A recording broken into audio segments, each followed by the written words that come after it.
पिछली बार हमने स्वाध्याय में देवत्व के जागरण की सौम्य साधना पद्धति चैप्टर शुरू किया था, युग्य प्रत्यावर्तन प्रक्रिया से, जिसमें गुरुदेव ने हमें बताया था, तीनों शरीरों के बारे में बताया था। गुरुदेव ने बताया था कि स्थूल, सूक्ष्म और कारण 3 शरीर होते हैं मनुष्य के। स्थूल शरीर वह है जिससे हम खाने पीने, चलने, सोने, बोलने आदि की क्रियाएं संपन्न करते हैं, जो माँ के पेट से आरंभ होता है।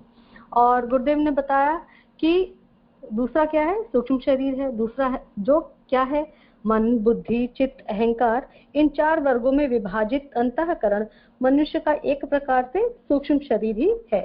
विचारणा, प्रतिभा, स्फूर्ति, आकांक्षा, अभिरुचि, क्रीड़ा जैसी मानसिक गतिविधियां इसी शरीर में सन्निहित है। मतलब जो हम काम दिमाग से करते हैं, बुद्धि से करते हैं अपने, उसको गुरुदेव क्या कह रहे हैं, सूक्ष्म शरीर कह रहे हैं। और तीसरा क्या है, जिसमें ज्यादा से ज्यादा बुद्धि का इस्तेमाल हो रहा है, वो है सूक्ष्म शरीर। और अगला है कारण शरीर। कारण शरीर क्या है, ये शरीर आत्मा के बहुत पास में होता है, गुरुदेव ऐसा कह रहे हैं। और ये उच्च स्तरीय दिव्य भावनाओं का आधार होता है। इसमें केवल भावनाएं संचारित होती हैं। जिनका आंतरिक अधःपतन अत्यधिक हो चुका है, उनको छोड़कर शेष सभी के कारण शरीर में दया, प्रेम, करुणा, सेवा, संवेदना, धर्म, कर्तव्य, संयम और उच्च भाव उठते रहते हैं। इनको गुरुदेव कारण शरीर कहते हैं और कह रहे हैं कि ये आत्मा के सबसे ज्यादा निकट है। तो हमें ये समझना चाहिए, जिसके अंदर ऐसी इमोशन ज्यादा है तो वो अपनी आत्मा के ज्यादा निकट पाए जा रहे हैं। गुरुदेव कह रहे हैं, मानवीय व्यक्तित्व में देवत्व का अधिकाधिक समावेश करने के लिए हर श्रेयार्थी को जीवन साधना का अवलंबन लेना पड़ता है। साधना के 2 वर्ग हैं, विशिष्ट लोगों की विशिष्ट प्रयोजन के लिए विनिर्मित विशिष्ट प्रक्रिया और सर्वसाधारण के लिए सहज, सुगम, सौम्य पद्धति। विशिष्ट प्रक्रिया योगी, यति, एकांतवासी, सांसारिक उत्तरदायित्वों से निवृत्त, असाधारण मनोबल संपन्न, कठोर तपश्चर्या के लिए समुद्दत लोगों के लिए है। हठ योग, षट चक्र, वेधन, कुंडलिनी जागरण, लय योग, ऋतु योग, तंत्र योग, प्राण योग आदि साधनाएं इसी प्रकार की होती हैं। इनसे ऐसी चमत्कारी रिद्धि सिद्धियां प्राप्त हो सकती हैं जो किन्हीं विशेष अवसरों पर प्रयुक्त की जा सकें। सर्कस के अभिनेता जिस प्रकार अपने शारीरिक कला कौशलों से दर्शकों को चमत्कृत कर देते हैं, वैसे ही इन विशिष्ट साधन प्रक्रियाओं द्वारा ऐसी सिद्धियां प्राप्त की जा सकती हैं जो लोगों को अद्भुत, चमत्कारी, आकर्षक एवं कौतूहलवर्धक प्रतीत होती हैं। जिनके पास ऐसे चमत्कार होते हैं, उनसे लाभ पाने के लिए अनेक मनुष्य पीछे फिरते रहते हैं। सिद्ध पुरुष अपने अहंकार की पूर्ति कर लेते हैं और तत्कालीन कष्ट निवारण का थोड़ा संतोष भी पा लेते हैं, किंतु यह मार्ग कठिन बहुत है। भूल होने पर जोखिम भी बहुत है। इस पर एक ही काम का होकर मनुष्य रह जाता है। इसलिए इस मार्ग पर कोई बिरले ही चलते हैं, जो चमत्कारों के लोभ में कदम तो बढ़ा लेते हैं, पर साधना की कठिनाई और मार्ग की लंबाई को देखकर अक्सर निराश हो बैठते हैं। उनमें से कितने ही असफलता की झेप मिटाने की धूर्तता के आधार पर लोगों को चमत्कृत करने का निकृष्ट धंधा अपना लेते हैं और अपना तथा दूसरों का पतन करते हैं। गुरुदेव बता रहे हैं कि लोग कई बार जो साधनाएं, ऐसे ये मुश्किल वाली साधनाएं जो है, ये विशिष्ट लोगों के लिए होती है, जिससे लोग रिद्धि सिद्धि प्राप्त करते हैं। और जब रिद्धि सिद्धि प्राप्त हो जाती है तो वो लोग क्या करने लगते हैं, अपने अहंकार की पूर्ति करने लगते हैं, चमत्कार दिखाने लगते हैं। किसी जैसे कोई आनंद भैया ने एक स्टोरी सुनाई थी संत ज्ञानेश्वर की, और वो जो दूसरे वो है, मेरे को उनका नाम याद नहीं आ रहा है। वो स्टोरी ये थी कि वो 800 साल उन्होंने तपस्या करी और कुछ सिद्धियां प्राप्त कर ली। और जब संत, उनका मन हुआ कि, लेकिन लोगों ने कहा कि संत ज्ञानेश्वर का नाम दूर दूर तक फैल गया था, तो उन्होंने सोचा कि क्यों ना इनसे मिलने चला जाए। तो उन्होंने क्या किया कि पहले सोचा कि जाने से पहले संदेश तो भिजवा दूं संत ज्ञानेश्वर के पास कि मैं आ रहा हूँ मिलने के लिए। तो उन्होंने सोचा मैं लिखूं क्या, आदरणीय लिखूं, तो वो मेरे से एज में बहुत छोटे हैं, तो उनको कुछ समझ नहीं आया। उन्होंने क्या किया, कोरा कागज ही भिजवा दिया संत ज्ञानेश्वर के पास। संत ज्ञानेश्वर ने जब ये देखा तो उन्होंने कहा, लो 800 साल साधना की, पर संत जो थे संत तो है, लेकिन ये क्या है, आज भी कोरे के कोरे ही हैं। फिर उन्होंने सोचा कि अरे चलो मैं मिलने के लिए आता हूँ। तो वो मिलने के लिए उन्होंने सोचा कि अरे कैसे पता चलेगा कि मैं मिलने के लिए आ रहा हूँ। तो उन्होंने क्या किया, शेर की सवारी बनाई और सांप का चाबुक बना लिया और उस पर बैठकर आने लगे। पीछे लाखों की भीड़ चल रही थी उनके, क्योंकि वो तो चमत्कारी बाबा बने हुए थे ना, लोगों को जीवन दान दे रहे थे। लोग उनके मतलब आते थे सामने और कहते थे मेरा प्रियजन की डेथ हो गई है, तो सर पे हाथ रखते थे, कुछ मंत्र वगैरह पढ़ते थे, वो जीवित हो जाते थे। तो इससे उनकी प्रसिद्धि बड़ी बढ़ गई थी। आगे फिर जब वो मिलने के लिए जाते हैं संत ज्ञानेश्वर के पास, तो आधी दूर ही पहुंचते हैं, संदेश उन तक संत ज्ञानेश्वर के पास पहुंचता है। तो उनकी बहन कहती है कि वो मिलने के लिए, अरे हम कैसे चले। तो उन्होंने कहा करना क्या है, चलो। वो लोग दीवार पर एक बैठे हुए थे टूटी सी, और वो बस दीवार लेकर ही चल पड़े। जब उन तांत्रिक महाराज ने देखा कि अरे संत ज्ञानेश्वर तो दीवार के ऊपर ही बैठकर आ रहे हैं, उन्होंने तो निर्जीव वस्तु को ही अपना आसन बना लिया और उसी से उड़कर आ रहे हैं। तो वो उनके चरणों में लेट गए और उन्होंने कहा मैंने अब तक जो भी ज्ञान प्राप्त किया, जो भी रिद्धि सिद्धि प्राप्त की, वो सब बेकार है। असली ज्ञान तो आपके पास है, जो निर्जीव को भी जीवित करके चला फिर आ रहा है। तो इससे क्या सिद्ध होता है कि जो हम तांत्रिक लोग या जो भी ऐसे हठ धर्मी होते हैं, जितने भी तपस्वी, जो अभी गुरुदेव ने बताया कि हठ योग, षट चक्र वेदन, कुंडलिनी जागरण वगैरह करते हैं, ये सब किसके लिए, ये विशिष्ट लोगों के लिए है। और जो ऐसे चमत्कार देखकर लोगों में कौतूहल वर्धक प्रतीत होती है और लोग इनके चमत्कार देखकर बड़े खुश होते हैं और कुछ लोगों को लाभ भी मिलता है और लोग इनके आगे पीछे चलते रहते हैं। और इससे क्या होता है, ये इससे इनके अहंकार की पूर्ति होती है। आखिर तो वो साधना फिर कहाँ ले जा रही है, ऐसी साधना अहंकार के गर्त में लेकर जा रही है, जिससे बार बार गुरुदेव दूर होने के लिए, खत्म करने के लिए कहते हैं। फिर गुरुदेव कहते हैं जो चमत्कारों के लोभ में कदम तो बढ़ा देते हैं, पर साधना की कठिनाई और मार्ग की लंबाई को देखकर अक्सर निराश हो जाते हैं। उनमें से कितने ही असफलता की झेप मिटाने की धूर्तता के आधार पर लोगों को चमत्कृत करने का निकृष्ट धंधा अपना लेते हैं और अपना तथा दूसरों का पतन करते हैं। उपरोक्त मार्ग कुछ विशिष्ट परिस्थितियों वाले दुस्साहसी लोगों के लिए ही है। सर्वसाधारण के लिए जो राजमार्ग प्रशस्त है, उसमें आत्म कल्याण, ईश्वर प्राप्ति और लोक मंगल की सभी संभावनाएं विद्यमान हैं। जादूगरी जैसा चमत्कार भले ही ना हो, पर नर को नारायण की स्थिति तक पहुंचा देने का वास्तविक चमत्कार उसमें परिपूर्ण मात्रा में विद्यमान है। जो सर्वसाधारण मार्ग गुरुदेव बताते हैं कि सिंपल पूजा करना, सिंपल अपने दुर्गुणों को दूर करना, इससे क्या होगा, ईश्वर के समीप ले जाएगा हमें। हो सकता है हम चमत्कार तो उत्पन्न ना कर पाए, लेकिन हमें भगवान के पास तो लेकर जाएगा। आगे गुरुदेव कहते हैं आजीविका उपार्जन तथा सामान्य गृहस्थ जीवन यापन करते हुए इस साधना क्रम को अपनाया जा सकता है और बिना किसी कठिनाई के श्रेय पथ पर गतिशील रहा जा सकता है। इस सौम्य पद्धति को अपनाने के लिए ही शास्त्रकारों और ऋषियों ने सर्वसाधारण को प्रोत्साहित किया है। देवत्व के व्यापक जागरण के लिए यह सौम्य पद्धति ही काम में लाई जाती है। प्रस्तुत साधना के अंतर्गत 3 प्रयोग हैं, कर्मयोग, ज्ञान योग और भक्ति योग। गुरुदेव यहाँ पर 3 योगों के बारे में बता रहे हैं, कर्म योग, ज्ञान योग और भक्ति योग। इन्हीं के द्वारा तीनों शरीरों का संस्कार, परिष्कार, परिमार्जन, अभिवर्धन संभव होता है। स्थूल शरीर को ज्ञान योग द्वारा और कारण शरीर को भक्ति योग द्वारा परिष्कृत किया जाता है। गीता में इसी योग क्रिया का वर्णन है। वेदों का प्रधान विषय कर्म, ज्ञान एवं उपासना ही है। धर्मशास्त्रों का विशाल का एक कलेवर इस त्रिविध तत्व ज्ञान की विवेचना में ही खड़ा किया गया है। हमारी विचार पद्धति, कार्य पद्धति और भाव स्थिति में यदि इन आस्थाओं का समुचित समावेश हो सके तो निस्संदेह हम नर पशु और नर पिशाच की नारकीय स्थिति से छुटकारा पाकर इसी शरीर से, इसी जीवन में अपने अंदर देवत्व का उद्भव हुआ देख सकते हैं। अगर हम गुरुदेव के अकॉर्डिंग अपने आप को ढाल लें तो हम किस स्थिति से उबर जाएंगे, नर पशु और नर पिशाच की जो स्थिति है उससे उबर जाएंगे। गुरुदेव ऐसा कह रहे हैं।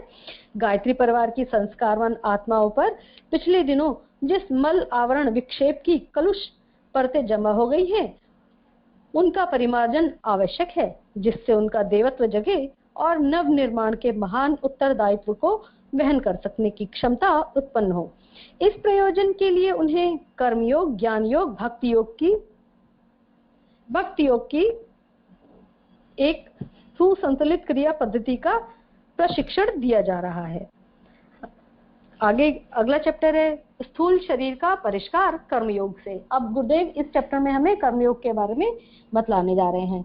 स्थूल शरीर कुकर्म करने से असुरता के गर्त में गिरता है और सत्कर्म करने से उसे स्वर्गीय सुख शांति का अनुभव होता है।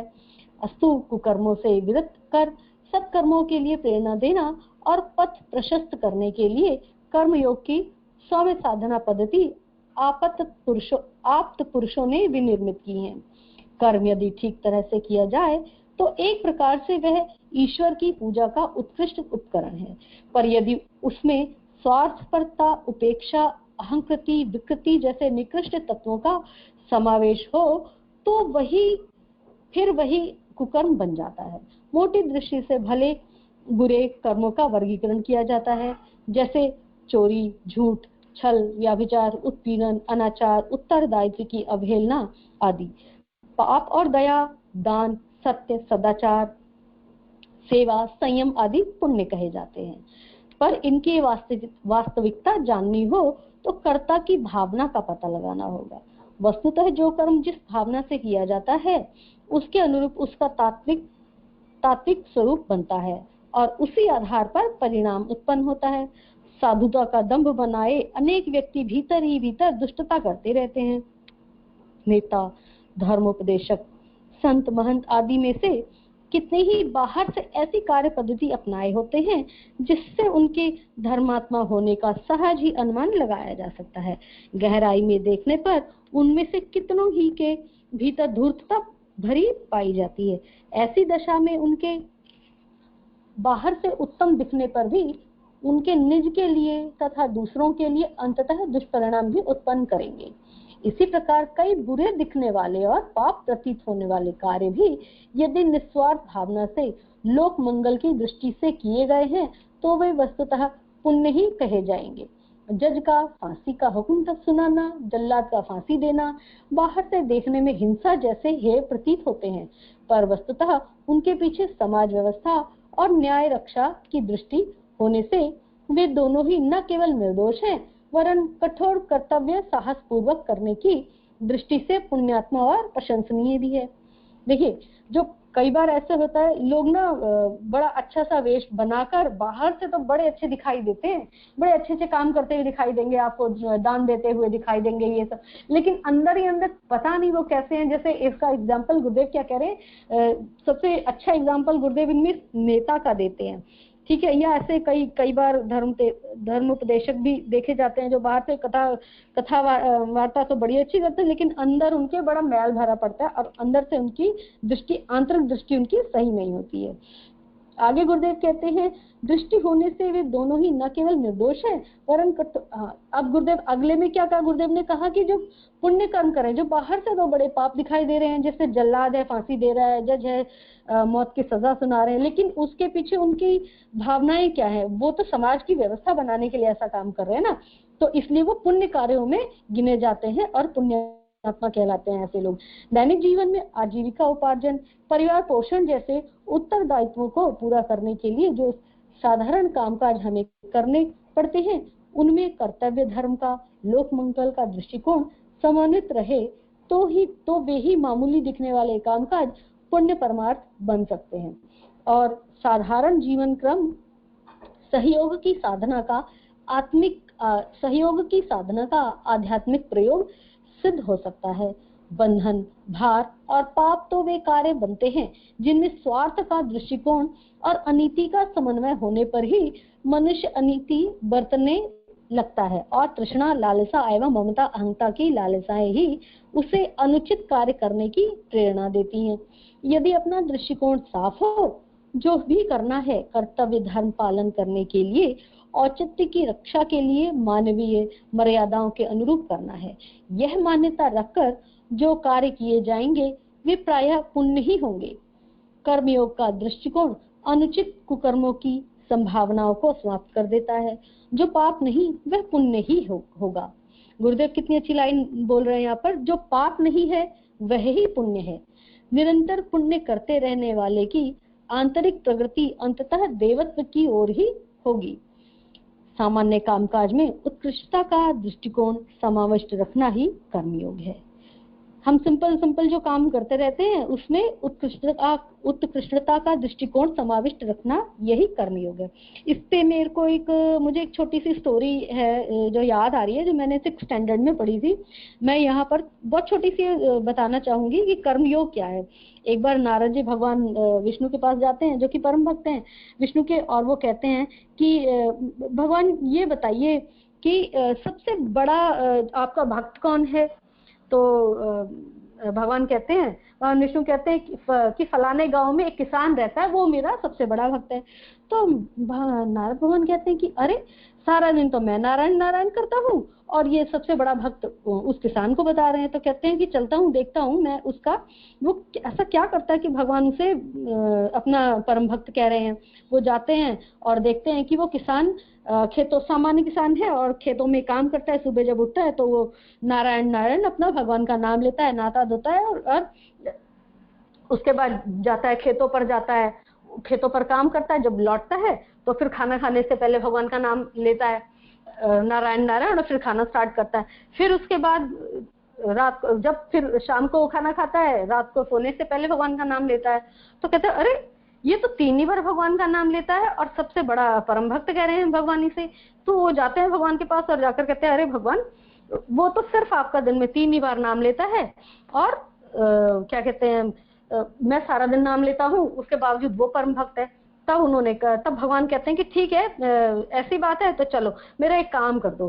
कहते हैं क्या काम। तो कहते हैं हाथ में कटोरा दे, एक कटोरा देते हैं, उसमें तेल भर देते हैं और कहते हैं कि आप इसको हाथ में लेकर पूरी पृथ्वी का चक्कर लगा कर आइए। तो कहते हैं ठीक है, बस इतना सा काम है। वो जाते हैं, हाथ में कटोरा लेते हैं और तेल, लेकिन भगवान विष्णु कहते हैं कि इसमें से एक भी बूंद तेल की गिरनी नहीं चाहिए। तो कहते हैं ठीक है, वो ध्यान रखते हैं। वो जाते हैं, चक्कर लगा कर आते हैं और एक भी बूंद गिरती नहीं है। आते हैं और फिर भगवान के सामने खड़े हो जाते हैं, कहते हैं कि देखिए भगवान, एक भी तेल की बूंद गिरी नहीं। तो भगवान कहते हैं कि तुमने मेरा नाम कितनी बार लिया। कहते हैं अरे मैं नाम कैसे लेता, मेरा सारा ध्यान तो इसमें से तेल न गिरे ऐसा था, और मैं काम भी तो आप ही का कर रहा था ना। तो कहते हैं कि बस मैं यही बोलना चाहता हूँ कि वो जो किसान है ना, वो भी मेरा दिया हुआ ही काम कर रहा है और बावजूद उसके वो मुझे याद रखता है और वो जो भी काम करता है मुझे समर्पित करके करता है। तो वो कर्मयोग में जी रहा था। तो इससे ये सिद्ध होता है कि अगर हम अपने दैनिक कार्य सिर्फ और सिर्फ अपने भगवान को समर्पित करके करते रहे, जैसे हम गृहिणियां हैं, घर में खाना बनाते हैं हम लोग, अगर हम उस समय भगवान का नाम लेते रहें और कोई स्वाध्याय लगा लें, कुछ सुनते हुए, जप करते हुए, गायत्री जप करते हुए खाना बनाए, एक तो सबसे पहले क्या होगा, सबसे पहले होगा कि वो जो हमारा खाना है वो अभिमंत्रित हो जाएगा पूरा। ठीक है, हमारे अच्छे भाव जाएंगे उस खाने के अंदर, और जो जो थॉट्स हमने क्रिएट किए उस समय, स्वाध्याय सुनते समय, कुछ भी अच्छी चीज सुनते समय, मान लो भजन ही सुनते समय अच्छे थॉट क्रिएट हो रहे हैं, और वो थॉट क्या जा रहे हैं, वो हमारे उस भोजन में जा रहे हैं, और फिर वो जो भोजन जो खाएगा उसकी बुद्धि सन्मार्ग में प्रेरित होगी। तो कहीं ना कहीं हम ये भगवान का काम करेंगे, नहीं करें। और ठीक इसके अपोजिट क्या होगा, ये वही खाना बनाना एक पुण्य कर्म बन गया, और वही पाप कब बन जाएगा, जब हम बहुत नेगेटिव थॉट सोच रहे हैं और खाना बनाए जा रहे हैं, उसमें चम्मच चलाए जा रहे हैं, रोटियां सेके जा रहे हैं और अंदर ही अंदर घुट रहे हैं, कुड़ रहे हैं। वही वाइब्रेशन सारी की सारी हमारे बच्चों में जाएगी, हमारे हस्बैंड में जाएगी, या हमारे आसपास वो जो खाना हमारे हाथ का खाएगा वो सब। तो हम इससे क्या करने, काम तो हमने वही किया, सेम किया, लेकिन हमारे सिर्फ भाव बदलने से क्या हुआ, अब वो वही काम पाप हो गया। क्योंकि पाप इस तरह से हो गया, उनके भी तो भाव चेंज हुए ना। जैसे सद्बुद्धि आई अच्छे भाव रखने से, तो दुर्बुद्धि भी तो वही सारी वाइब्रेशन सुनने जाएगी, वो भी चिड़चिड़े और कुड़कुड़े ऐसे होते जाएंगे, गुस्से वाले होते जाएंगे। तो इससे क्या होगा, तो ये हमने क्या किया, दोनों ही एक ही काम में देखिए भाव बदले और डिफरेंशिएट हो गया पाप और पुण्य में, है कि नहीं। तो गुरुदेव यही कह रहे हैं कि कर्म योग करना पड़ेगा और सदैव ईश्वर का काम समझकर हमें हर कार्य करना चाहिए, ऐसे गुरुदेव कह रहे हैं। कर्मयोग की साधना का अभ्यास करने के लिए परिजनों को एक मंत्र दिया गया है, हर दिन नया जन्म और हर रात नई मौत। यहाँ पर गुरुदेव क्या कह रहे हैं, गुरुदेव का है ना स्लोगन, हर दिन नया जन्म और हर रात नई मौत। नया जन्म क्या कह रहे हैं, इसको एक्सप्लेन हम ऐसे कर सकते हैं कि जब हम सुबह सोकर उठें तो उस समय हमें ये सोचना चाहिए कि आज हमें एक चांस और मिल गया है ना। हम आसपास देखते हैं कि कितने ही लोग हैं जिनको अपनी फैमिली को गुड बाय कहने का भी टाइम नहीं मिलता और ऊपर चले जाते हैं। अभी हमने एक क्या कहते हैं सिंगर की एक डेथ सुनी है ना, जो स्टेज पर थे और गाना ही गा रहे थे, उसी के बीच में उनको हार्ट अटैक आ गया और सडन डेथ हो गई, वो अपनी फैमिली को भी नहीं मिल पाए, है ना। तो इसीलिए गुरुदेव कह रहे हैं कि हर पल ये सोचना चाहिए कि आज लास्ट डे है हमारा, आज के अंदर हम जितना भी काम करने, जैसे बच्चों का एग्जाम होता है ना, फाइनल एग्जाम, तो वो क्या सोचते हैं, आज हमारा आखिरी दिन है, जम के पढ़ ले, सिर्फ इतना ही टाइम है, जितना पढ़ सकना है, जो कुछ कर सकना है आज कर ले, अब तो हमारा एग्जाम होने ही वाला है। ठीक उसी तरह हर दिन को अपने एग्जाम की तरह लें, अपने नए जन्म की तरह लें, और रात को सोते समय हम ये सोचें कि बस अब हमारी डेथ हो गई है। गुरुदेव क्यों कह रहे हैं कि हर रात नई मौत, हर रात नई मौत का मतलब ये है, मुझे जो सिंपल समझ में आता है कि सारी टेंशन आप छोड़ दीजिए, सुकून की नींद लीजिए एकदम। मुझे तो ऐसा ही लगता है कि गुरुदेव इसीलिए कह रहे हैं कि हर रात नई मौत, पुराना पिछड़ा आप छोड़ दीजिए। और कहा जाता है ना कि मरते समय सभी को अपने ऐसा सुनने में आता है कि हमारा पूरा का पूरा जो लाइफ स्पैन होता है ना, पूरा का पूरा जितने घटनाक्रम हुए होते हैं वो सारे के सारे आंखों के सामने, हमारी बुद्धि के सामने घूम जाते हैं, है ना। तो गुरुदेव यही कह रहे हैं कि हर रात वो बुद्धि के सामने घूमते हैं मरते समय। इसका मतलब क्या है कि आपने जितने पाप पुण्य जो भी किए हैं वो काउंटिंग होती है आपके सामने उस समय। तो ठीक इसी तरह हमने दिन भर जो भी कार्य किए हैं, क्या अच्छा किया क्या बुरा किया, हर घंटे की वो जो चेकलिस्ट हमने बनाई है, हमने देखा, हम चेक करें कि हर घंटे हमारे अंदर कौन कौन से थॉट आए। कहीं ऐसा तो नहीं हमसे कोई गलत काम हुआ हो, कोई हमसे दुखी हुआ हो, कुछ हमसे गलत बन पड़ा हो। ये चेकलिस्ट बनाने के लिए कह रहे हर रात नई मौत का मतलब ये है। आगे गुरुदेव कहते हैं, प्रातः काल आंख खुलते ही बिस्तर छोड़ने से पूर्व चारपाई पर पड़े पड़े ही इस मंत्र को मन ही मन दोहराना चाहिए और भावना करनी चाहिए कि आज का दिन हमें एक नए जन्म के रूप में मिला है। वस्तुतः निद्रा और जागरण मृत्यु और जन्म का ही एक छोटा नमूना है, उसमें असत्य कुछ भी नहीं है। गुरुदेव कह रहे हैं ये एक एग्जाम्पल है, मौत डेली की नींद और डेली का दिन की आज का दिन हमें मिला, तो इसको अपना सौभाग्य समझना चाहिए। सचमुच की मृत्यु भी एक लंबी रात की गहरी नींद मात्र ही है। हर दिन को एक जन्म कहा जाए तो ऊपर से ही हंसी की बात लगती है, वस्तुतः यह एक स्थिर सच्चाई है। अतएव इस मान्यता में अतियुक्ति अथवा निराधार कल्पना जैसी भी कोई बात नहीं है। देखिए गुरुदेव वही बात कह रहे हैं कि कब किसकी मौत आ जाए कुछ पता नहीं, जीवन का आखिरी समय समझकर हमें हर काम करना चाहिए, ऐसा गुरुदेव कहते हैं। आगे गुरुदेव लिखते हैं, आज का नया जन्म अपने लिए एक अनमोल अवसर है। कहते हैं कि 84 लाख योनियों के बाद एक बार मनुष्य शरीर मिलता है और उसका सदुपयोग कर लेना ही शास्त्रकारों ने सबसे बड़ी बुद्धिमत्ता मानी है। अस्तु हमें प्रातःकाल चारपाई पर पड़े पड़े ही विचारना चाहिए कि आज का दिन अनमोल अवसर है, उसे अधिक से अधिक उत्कृष्टता के साथ व्यतीत करना चाहिए। कोई भूल, उपेक्षा, अनीति, दुर्बुद्धि इनमें ना रहे। आदर्शवादिता का सद्भावना और सदाशयता का उसमें अधिकाधिक समावेश रहे। ऐसा दिन भर का कार्यक्रम बनाकर तैयार किया जाए। गुरुदेव कह रहे हैं कि अपना टाइम टेबल बेड पर बैठे बैठे ही बना लेना चाहिए।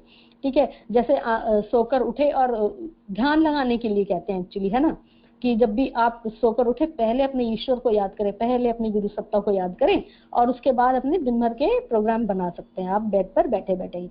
इससे आगे क्या होगा, गुरुदेव लिखते हैं, आमतौर से आलस्य, धोल पोल, स्थिरता में ही हमारा अधिक से अधिक समय बर्बाद होता है। तत्परता, स्फूर्ति, परिश्रम और दिलचस्पी के साथ करने पर जो कार्य 1 घंटे में हो सकता है उसी को अधिकतर लोग 2-2, 4-4 घंटे में पूरा करते हैं। आलस्य, अधूरा मंद गति, रुक रुक कर स्थिरता पूर्वक काम करने और ऐसे वैसे ज्यों तो बेकार बहुत सा समय गुजार देने की आदत बहुतों की होती है और उनका आधा जीवन प्रायः इस आलस्य प्रमाद में बर्बाद हो जाता है।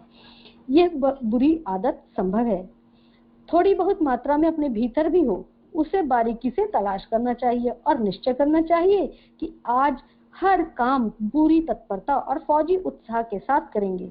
समय ही जीवन है, वही ईश्वर पद्धत हमारी एकमात्र संपत्ति है। समय का सदुपयोग करके ही हम अभिष्ट आकांक्षा पूर्ण करने और मंगलमयी उपलब्धियां प्राप्त कर सकने में सफल हो सकते हैं। समय की बर्बादी एक प्रकार की मंद आत्महत्या है। संसार में जितने भी महापुरुष हुए हैं उनमें से प्रत्येक ने अपने समय का एक एक क्षण ठीक तरह उपयोग करके ही अभिष्ट सफलताएं प्राप्त की हैं।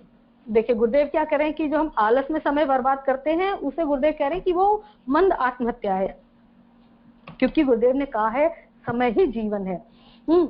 तो इसीलिए हमें समय कभी भी कोरी कल्पनाएं, जैसे आलस तो जैसे सोकर उठे हैं, अरे 5 मिनट और सोते हैं, 5 मिनट और सोते हैं, चलो क्या है थोड़ी देर में उठकर अभी काम कर लेंगे, ये क्या हो रहा है, समय की बर्बादी हो रही है, आलस हो रहा है। और प्रमाद क्या है, कई लोग ये सारे वर्ड्स को समझ नहीं पाते। प्रमाद क्या है कि हम बैठे हैं, सोच तो बड़ा अच्छा रहे हैं, दिमाग में कोई बुरा थॉट नहीं है, लेकिन हम कोई सिर्फ कल्पनाएं कर रहे हैं, सिर्फ प्लानिंग किए जा रहे हैं, उस पर अमल नहीं करते, उसको क्रियान्वित नहीं करते, उसको ना प्रैक्टिकली करते नहीं है, सिर्फ सोचते रहते हैं। अच्छी अच्छी कल्पनाएं तो बनाएंगे लेकिन करेंगे नहीं, इसको गुरुदेव ने प्रमाद बताया। ठीक है, आलस्य और प्रमाद। आलस्य जो है वो शरीर का आलस है और जो प्रमाद है वो दिमाग का, मन का आलस है। कोरी कल्पनाएं, खाली कल्पनाओं में अपने आप को घुमाना, ये प्रमाद कहलाता है। गुरुदेव कहते हैं जो भी जितने भी बड़े बड़े लोग हुए हैं उन्होंने अपना एक एक क्षण यूज किया। जैसे हम परम पूज्य गुरुदेव का एग्जाम्पल लें, है ना, जब वो रात को सोते थे और अगर नींद नहीं आ रही है तो वो नींद लाने की कोशिश नहीं करते थे, वो अपने टाइम पर उठ जाया करते थे और कहते थे मैंने नींद को सिर्फ इतना ही टाइम दिया, वो आए तो उसकी मर्जी, ना आए तो उसकी मर्जी, मुझे मेरा काम करना है। और गुरुदेव बिस्तर छोड़ के उठ जाया करते थे, अपने दैनिक कार्यों में लग जाया करते थे, जब उपासना में। आगे गुरुदेव कहते हैं, इसलिए आज समय के सदुपयोग की एक एक पल भी बर्बाद न होने की, आलस्य, शिथिलता एवं अनमनस्कता से लड़ने की पूरी तैयारी करनी चाहिए और दिन भर के समय विभाजन की दिनचर्या ऐसी बनानी चाहिए जिसमें वक्त की बर्बादी की तनिक भी गुंजाइश ना रहे। जो आवश्यक काम पिछले कई दिनों से टलते आ रहे हों, जिनकी उपयोगिता अधिक हो, उन सबको सुविधा हो तो आज ही करने के लिए नियत कर लेना चाहिए। दिनचर्या ऐसी बने जो सुविधाजनक भी हो और सुसंतुलित भी। अति उत्साह में ऐसा कार्यक्रम ना बना लिया जाए जिसको पूरा कर सकना ही कठिन पड़ जाए। देखिए गुरुदेव क्या कह रहे हैं कि बहुत ज्यादा हमें उत्साहित भी नहीं हो जाना है और ऐसा नहीं करना है कि अपने पर बहुत सारा काम ले लेना है। जो सुविधा पूर्वक और अच्छे से निपट जाए उन्हीं कामों को अपने हाथ में लेना चाहिए और जितना हो सके आज के आज ही उन्हें पूरा कर लेना चाहिए। अति उत्साह में ऐसा कार्यक्रम ना बना लें, जैसे कि हम मान लें दैनिक जप करने का हम 1 घंटा, हमारा अपनी कैपेसिटी है कि हम 1 घंटा कर सकते हैं, कोई आधा घंटा करता है, तो सभी अपने अपने अकॉर्डिंग जप करें। अपनी ये ना हो कि दूसरे को देख के, दूसरे के कंपटीशन में, अरे उसने तो 30 माला करते हो 3 घंटा जप कर लेता तो मैं क्यों नहीं कर सकते। ऐसा नहीं है, आपकी जितनी कैपेसिटी हो आप उसी हिसाब से जप करें। गुरुदेव गायत्री महाविज्ञान में लिखते हैं कि सिर्फ और सिर्फ 11 बार किया गया, मन से किया गया, जब पूरी श्रद्धा के साथ किया गया, जब असर करता है। गायत्री महाविज्ञान में लिखा है ऐसा। आगे गुरुदेव कह रहे हैं, शारीरिक कार्यक्रमों के साथ साथ मानसिक क्रिया पद्धति भी निर्धारित करनी चाहिए। किस कार्य को किस भावना के साथ करना है, इसकी रूपरेखा मस्तिष्क में पहले से ही निश्चित रहनी चाहिए। समय समय पर बड़े ओछे, संकीर्ण, स्वार्थपूर्ण हे विचार मन में उठते रहते हैं। सोचना चाहिए कि आज किस अवसर पर किस प्रकार का अनुपयुक्त विचार उठने की संभावना है। उस अवसर के लिए विरोधी विचारों के शस्त्र पहले से ही तैयार कर लिए जाएं। जैसे हम कई बार जब कर रहे होते हैं और किसी ऐसे इंसान की याद आ जाती है, उस कनेक्टेड इंसान की जिसने हमारे साथ बहुत बुरा किया होता है, तो क्या होता है, बुरे भाव उठना शुरू हो जाते हैं। जब कर रहे हैं, कर तो मुंह से जप रहे हैं, लेकिन भाव हमारे अंदर क्या बन रहे हैं, बुरे भाव बन रहे हैं। तो ऐसे विचारों से दूर रहने के लिए हमें क्या करना चाहिए, कुछ अपना अरेंजमेंट पहले से ही डिसाइड करके रखनी चाहिए कि नहीं, जैसे ही मेरे अंदर ऐसे विचार आएंगे तो मैं फटाफट से कोई स्वाध्याय कर लूंगा या कोई स्वाध्याय लगा लूंगा, कुछ सुन लूंगा, कुछ अच्छा भजन सुन लूंगा, कोई अच्छी बात पढ़ लूंगा, सुन लूंगा। हमें इसकी व्यवस्था बनाए रखनी चाहिए। ऐसा गुरुदेव कह रहे हैं कि जब भी मन में बुरे भाव उठे तो उसके लिए हमें ना जगह बनाकर रखनी चाहिए किसी अच्छे भाव की, क्योंकि क्या होता है कि हमेशा जगह बदलती है ना। अच्छे बुरे विचार की जगह कौन ले लेगा, अच्छा विचार लेगा, तो वो अपने आप चला जाएगा, है ना। आरंभ में बुरे विचारों को उठने से रोक सकना कठिन है। हाँ, जब वे उठे तो उन्हें ठीक विरोधी विचारधारा पैदा करके काटा जा सकता है। लोहे से लोहा कटता है, विचारों से विचार भी काटे जा सकते हैं। कामुकता के अश्लील विचार आदि किसी नारी के प्रति उठ रहे हैं तो उसे अपनी बहन, बेटी, भांजी आदि के रिश्ते में सोचने की, सफेद चमड़ी के भीतर मलमूत्र, रक्त मांस की घृणित दुर्गंध भरी होने की कल्पना करके उनका शमन किया जा सकता है। आवेश, उत्तेजना, क्रोध, उतावली की बुरी आदतें कईयों की होती हैं। जब वे वैसे अवसर आए तब गंभीरता, धैर्य, दूरदर्शिता, सज्जनता, शांति जैसे विचार अपने में उस समय तत्काल उठाने की तैयारी करनी चाहिए। कई बार क्या होता है कि हम फिजिकल अट्रैक्शन की यहाँ गुरुदेव बात कर रहे हैं, तो उसको सोल्यूशन करने के लिए गुरुदेव ने बताया कि ऐसे ऐसे रिश्तों में आप बांध लिए जहाँ आपकी नजर या मन की भावनाएं बुरी हो ही नहीं सकती। ये सोच लिया जाए कि जो ऊपर से चमकने वाला जो शरीर है वो है क्या, वो एक सिर्फ रक्त मांस की एक गठरी भरी तो है जिसमें से हमेशा बदबू, पसीना और यही सब आता रहता है। अगर हम ऐसा सोच ले तो हमारी ऐसी जो मानसिक सोच है वो बदल जाएगी तुरंत। आगे गुरुदेव कहते हैं कि गुस्सा जो आता है, आवेश, गुस्सा, बड़े हम तेज हो गए, बड़ी तेज हमें किसी बात पर गुस्सा, कोई हमें कुछ कह रहा है, फटाफट से बहुत तेज गुस्सा आ गया।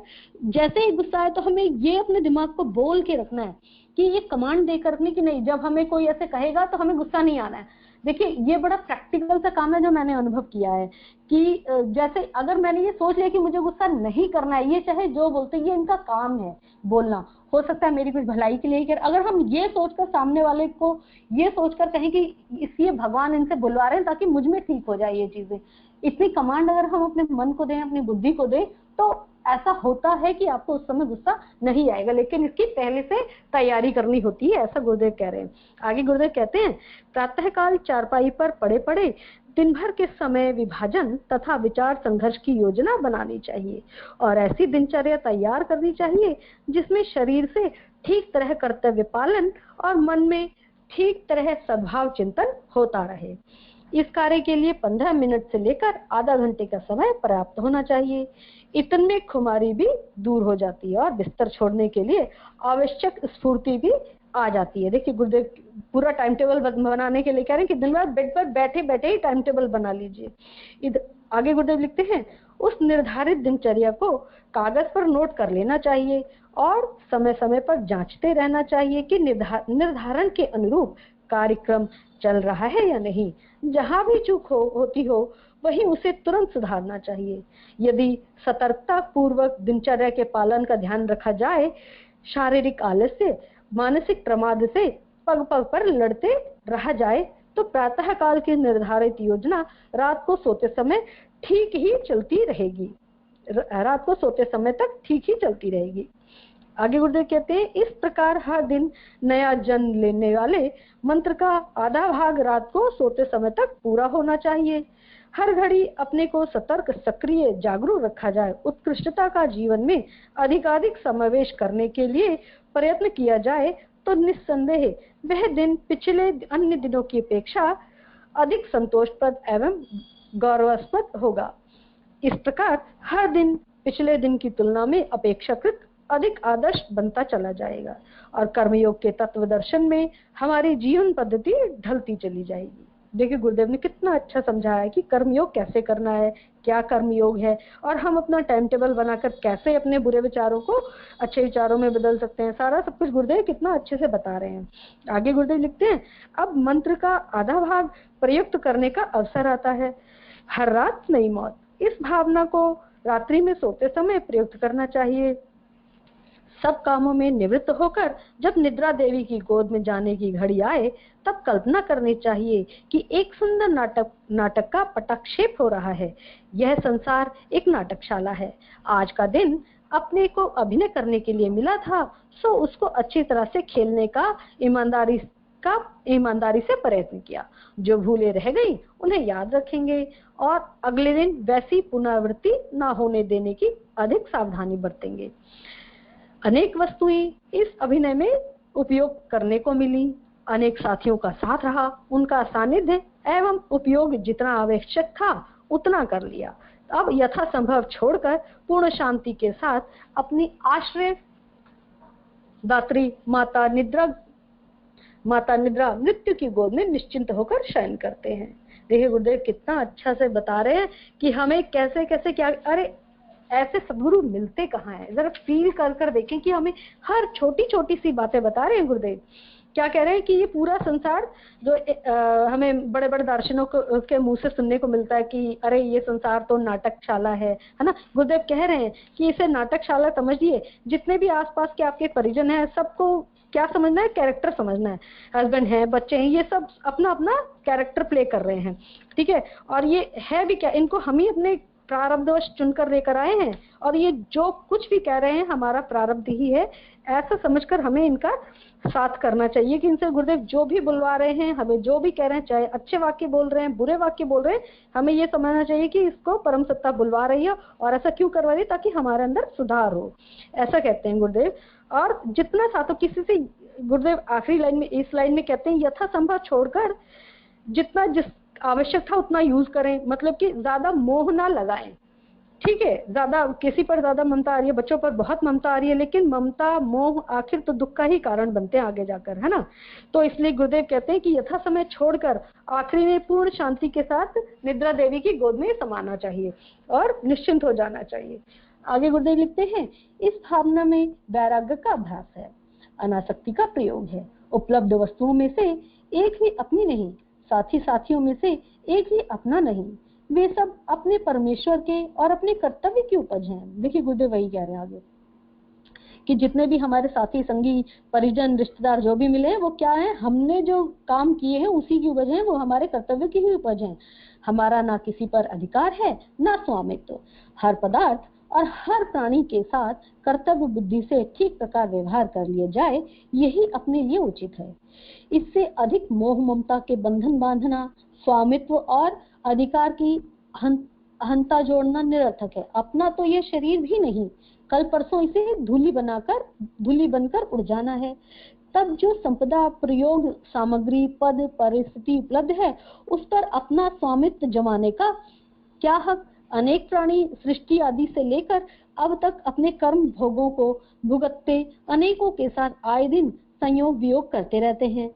अपने साथ भी आज कितने ही प्राणी एक सज्जन साथी की तरह रह रहे हैं।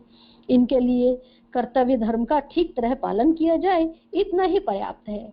उनसे अनावश्यक ममता जोड़कर ऐसा कुछ न किया जाए जिससे अनुचित पाप कर्मों में संलग्न होना पड़े। गुरुदेव साफ साफ कह रहे हैं कि इतनी मोह ममता अपने बच्चों से, अपने परिजनों से या अपने साथियों से नहीं जोड़ लेनी चाहिए कि उनकी स्वार्थ पूर्ति या ये कहें कि अपनी स्वार्थ पूर्ति के लिए हम कोई गलत कर्म करें और अनुचित पाप कर्मों में संलग्न। जैसे बच्चों को बहुत अच्छा पढ़ाना है, उन्हें बहुत सारी सुख सुविधाएं देनी है, तो नॉर्मल नौकरी से काम नहीं चल रहा, नॉर्मल ईमानदारी के पैसों से काम नहीं चल रहा, तो कोई 2 नंबर की कमाई या कुछ ऐसा गलत काम, भ्रष्ट काम करने लगे जो हमें नहीं करना चाहिए था। गुरुदेव ऐसा हमें इसमें समझा रहे हैं। आगे गुरुदेव क्या कहते हैं, यह विवेक हमें रात को सोते समय जागृत करना चाहिए और अनुभव करना चाहिए कि अहंता और ममता के बंधन तोड़कर एकात्म भाव से भगवान की मंगलमय गोदी निद्रा मृत्यु में परम शांति और संतोष पूर्वक निमग्न हुआ जा रहा है। सोने की विधि बता रहे हैं गुरुदेव की योग निद्रा में कैसे जाया जाए। क्या कहना है, हमें अपने विवेक को जागृत रखकर और अनुभव करना है कि हमने सारे बंधन तोड़ दिए और एक भाव से हम भगवान की गोदी में सोने जा रहे हैं। ऐसा हमें सोचना चाहिए सोने से पहले। आगे गुरुदेव लिखते हैं, इस प्रकार की मनोभूमि का विकास होने से जीवन के अनेक क्षेत्रों में प्रगति होने की संभावना रहती है। इस प्रकार की भावना बनी रहने से मनुष्य माया मोह के हानिकारक बंधनों से अधिकांश में विमुक्त रहता है और आत्म द्वार का वास्तविक लक्ष्य उसकी दृष्टि से ओझल नहीं होने पाता। इस प्रकार जो साधक जीवन के वास्तविक लक्ष्य को हस्तगत कर लेता है, उसको फिर व्यर्थ के जंजाल में नहीं फंसना पड़ता। गुरुदेव जो प्रोसेस बता रहे हैं, अगर हम उसको फॉलो कर लेंगे तो गुरुदेव श्योरिटी दे रहे हैं कि उसको फिर जंजाल में, व्यर्थ के जंजालों में नहीं फंसना, क्योंकि उसने अपना कोई तो लगाया ही नहीं ना, अपना कोई स्वार्थ नहीं लगाया, अपनी कोई भावना उसके साथ नहीं रखी, सिर्फ अपने कर्तव्य बोध करते हुए सिर्फ अपने कर्तव्यों को पूर्ण कर रहा है। किसी दिन सचमुच ही मृत्यु आ जाए तो इस परिपक्व वैराग्य भावनाओं के आधार पर बिना भय और उद्वेग के शांतिपूर्वक विदा होते हुए मरणोत्तर जीवन में परम शांति का अधिकारी बना जा सकता है। गुरुदेव कह रहे हैं अगर हम ये डेली प्रैक्टिस में बनाकर रखेंगे कि हाँ हम सभी के साथ सद्भावना से रहेंगे, अपने कर्तव्यों का पालन करते रहेंगे और रात को अपनी पूरी जो चेकलिस्ट हमने बना रखी है इसको चेक करते रहेंगे, तो सडन डेथ अगर आ भी जाए तो हम क्या है उस वैराग्य मार्ग पर चलकर मोक्ष की प्राप्ति कर सकते हैं, ऐसा गुरुदेव कह रहे हैं। शांति से विदा हो सकते हैं और अगले जीवन में परम शांति का अधिकारी बना जा सकता है, गुरुदेव ऐसा कह रहे हैं। आगे गुरुदेव लिखते हैं, यह भावना लोभ और मोह की जड़ काटती है। कुकर्म प्रायः इन्हीं दो आंतरिक दुर्बलताओं के कारण ही बन पड़ते हैं। हर रात्रि को एक मृत्यु मानने से लोभ और मोह का निराकरण और हर दिन को नया जन्म मानने से जीवन में आदर्शवादिता एवं उत्कृष्टता का समावेश करने की प्रेरणा मिलती है। यही प्रेरणा कर्मयोग की आधारशिला है। गुरुदेव कह रहे हैं कि हर दिन नया जन्म, हर रात नई मौत मानने से और लोभ और मोह के जड़ कटती है। लोभ मोह से हम लोग दूर रहते हैं, कुकर्म से दूर रहते हैं और इससे हमारा आंतरिक बल बढ़ता है। और इसी को कह रहे हैं कि इसी प्रेरणा को क्या कह रहे हैं गुरुदेव, कर्मयोग की आधारशिला यही प्रेरणा है। हम में से प्रत्येक को हर दिन नया जन्म, हर रात नई मौत के भाव मंत्र की साधना करनी चाहिए। इससे स्थूल शरीर में कर्मयोग का समावेश इस क्षेत्र में होगा। इससे स्थूल शरीर में कर्म योग का समावेश इस क्षेत्र में होगा और देवत्व के जागरण की एक महती आवश्यकता पूरी करने का सरल मार्ग उपलब्ध होगा। गुरुदेव ने बताया अभी तक के चैप्टर में, ये चैप्टर यहाँ एंड हो रहा है, गुरुदेव ने अभी तक यही बताया गुरुदेव ने कि जो भी काम करना है हमें पूरी तरह से भगवान को समर्पित करके और उससे अपनी कोई ईगो नहीं जोड़नी है, कोई भी अपना स्वार्थ नहीं जोड़ना है, सब कुछ अपने परमपिता के चरणों में समर्पित करके सोना है रात को और अपने आप को चेक करते रहना है कि आज मुझसे क्या क्या गलतियां हुई हैं, कल जब मुझे अवसर मिलेगा, कल जब मेरा नया जन्म होगा तो मैं ये गलत काम नहीं करूंगा, ना किसी को दुख पहुंचाऊंगा, ना दुर्भावना अपने अंदर रखूंगा। ऐसे भाव लेकर सोने से गुरुदेव कहते हैं कि हम शांति के पथ पर बढ़ सकते हैं, ऐसा गुरुदेव कह रहे हैं। अगला चैप्टर है सूक्ष्म शरीर का उत्कर्ष ज्ञान योग से। अब आगे गुरुदेव सूक्ष्म शरीर के बारे में हमें बताएंगे। गुरुदेव लिखते हैं, सूक्ष्म शरीर विचार प्रधान है। मन, बुद्धि, चित्त, अहंकार का अंतःकरण चतुष्टय इस आवरण का आधार है। विविध कामनाएं, वासनाएं, आकांक्षाएं, लालसाएं इसी में उठती हैं। अभिरुचि प्रकृति का केंद्र यही है। शरीर विज्ञान के अनुसार मस्तिष्क में यह संवेदनाएं समाविष्ट हैं। अतएव मस्तिष्क को सूक्ष्म शरीर का निवास स्थल माना गया है। सूक्ष्म शरीर कहाँ रहता है? मस्तिष्क में रहता है, ऐसा गुरुदेव कह रहे हैं। जो यह चेतना समस्त शरीर में भी व्याप्त है। मस्तिष्क के दो भाग हैं, एक सचेतन, दूसरा अचेतन। माथे वाले अग्रभाग में सोचने, विचारने, समझने, बूझने, निर्णय और प्रयत्न करने वाला सचेतन मन रहता है और मेरुदंड से मिले हुए पिछले भाग में अचेतन मस्तिष्क का स्थान है। यह अनेकों आदतें, संस्कार, मान्यताएं, अभिमान, प्रवृत्तियां मजबूती से अपने अंदर धारण किए रहता है। शरीर के अविज्ञात क्रियाकलापों का संचालन यहीं से होता है। गुरुदेव ने देखिए पूरे मस्तिष्क को दो भागों में विभाजित करके बताया कि हमारा जो मन है वो कहाँ रहता है, ठीक है। और जो भी हम दो भाग बताए हैं, एक सचेतन और दूसरा अचेतन। माथे वाले आगे वाले भाग में क्या रहता है, हम जो सोचते हैं, विचारते हैं और जो भी बातें हम समझने बूझने का कार्य करते हैं, निर्णय लेते हैं, डिसीजन लेते हैं, कोशिश करते हैं और प्रयत्न करने वाला, और जो कोशिश करने वाला जो पार्ट है वो कहाँ पर रहता है? सचेतन मन में रहता है। और मेरुदंड में कौन सा भाग रहता है? मेरुदंड में अचेतन मस्तिष्क रहता है हमारा, जहां पर हमारे पुराने संस्कार, आदतें, मान्यताएं और ईगो, हमारी अहंकार और जो हमारी डे टू डे लाइफ में प्रवृत्तियां हमारी बनी हुई हैं, जैसे कुछ लोगों की प्रवृत्ति होती है ना, हर बात में कमी को वो ढूंढ ही लेते हैं। ये कुछ प्रवृत्तियां हैं, ये ऐसी हमें जो हमें पता नहीं चलती है कि हमारा नेचर क्या है। एक्चुअली हमें यही चेक करने के लिए कहते हैं गुरुदेव कि अपनी प्रवृत्तियों को चेक करें। ऐसा तो नहीं है कि हम हमेशा यही ढूंढते हैं इसमें कमी क्या है, इसमें कमी क्या है। आगे गुरुदेव लिखते हैं, मजबूती से अपने अंदर धारण किए रहता है। शरीर के अविज्ञात क्रियाकलापों का संचालन यहीं से होता है। जितने भी हम अविज्ञात क्रियाकलाप करते हैं, वो कहाँ से होता है, इसी पार्ट से होता है, पीछे मेरुदंड वाले भाग से। आगे गुरुदेव कहते हैं गुण विभाजन के अनुसार स्थूल शरीर तमोगुण से, तमोगुण यानी पंच तत्वों से, सूक्ष्म शरीर रजोगुण विचारणा से, और कारण शरीर सतोगुण यानी भावना से विनिर्मित है। स्थूल शरीर को प्रवृत्ति प्रधान, सूक्ष्म शरीर को जीव प्रधान और कारण शरीर को आत्मा प्रधान माना जाता है। अन्नमय, प्राणमय, मनोमय, आनंदमय, विज्ञानमय कोश भी इन तीन शरीरों के अंतर्गत ही हैं, जिनका वर्णन गायत्री महाविज्ञान के तृतीय खंड में किया जा चुका है। इन शरीरों के विस्तृत वर्णन का अवसर यहाँ नहीं है। अभी तो इतना ही जानना पर्याप्त है कि सूक्ष्म शरीर में देवत्व का अभिवर्धन करने के लिए ज्ञान योग की आवश्यकता होती है। ज्ञान योग का अर्थ उन जानकारियों को हृदयंगम करना है जो हमारे आदर्श, सिद्धांत, मनोयोग और क्रियाकलापों का निर्माण एवं संचालन करती हैं। स्थूल ज्ञान वह है जो सांसारिक जानकारियां बढ़ाकर हमारे मस्तिष्क को अधिक उर्वर, सक्षम एवं समर्थ बनाता है। यश, धन, व्यक्तित्व, शिल्प कौशल आदि इसी आधार पर उपार्जित किए जाते हैं। इसी को शिक्षा कहते हैं। विविध विषयों को की अगणित शिक्षा संस्थाएं इसी प्रशिक्षण के लिए खुली हुई हैं, जिनमें पढ़कर छात्र अपनी रुचि एवं आवश्यकता अनुसार जानकारी अर्जित करते हैं। पुस्तकों, पत्र पत्रिकाओं, रेडियो, टेलीविजन, फिल्म, परस्पर संभाषण, भ्रमण आदि साधनों से भी मस्तिष्क को समुन्नत करने वाली जानकारी मिलती है। यह सब शिक्षा के ही भेद हैं। गुरुदेव क्या कह रहे हैं कि जो संसार में जो शिक्षा मिल रही है सारी, ये सब क्या है, ये भौतिक शिक्षाएं हैं। ठीक है, आगे गुरुदेव लिखते हैं शिक्षा सांस्कारिक जानकारी देती है, उसकी पहुंच मस्तिष्क तक है। विद्या अंतःकरण तक पहुंचती है और उसके द्वारा व्यक्तित्व का निर्माण होता है। विद्या को ही ज्ञान कहते हैं। ज्ञान का आधार आध्यात्म है। केवल शब्दों के श्रवण मनन से शिक्षा पूरी हो सकती है, पर विद्या का उद्देश्य तभी पूरा होगा जब उसकी पहुंच अंतरात्मा तक हो, उसका आधार आध्यात्म तत्व ज्ञान रहे और उसका प्रशिक्षण ऐसे व्यक्ति द्वारा किया गया हो जो अपना आदर्श उपस्थित कर उन भावनाओं को हृदयंगम करा सकने में समर्थ हो।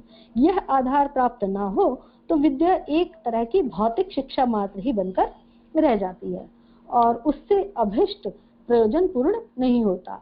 आजकल अध्यात्म के नाम पर, ज्ञान योग के नाम पर वाचालता बहुत बढ़ गई है। कथावाचकों के अंबार खड़े होते हैं, पर सुनने वालों का कौतूहल समाधान होने के अतिरिक्त लाभ कुछ भी नहीं होता। उनके अंदर प्रभाव, प्रकाश एवं परिवर्तन तनिक भी दिखाई नहीं देता। इसका कारण यही है कि विद्या को भी शब्द शक्ति तक ही सीमित किया जा रहा है, जबकि उसका प्रवेश और प्रकाश सीधा आत्मा तक पहुंचना चाहिए।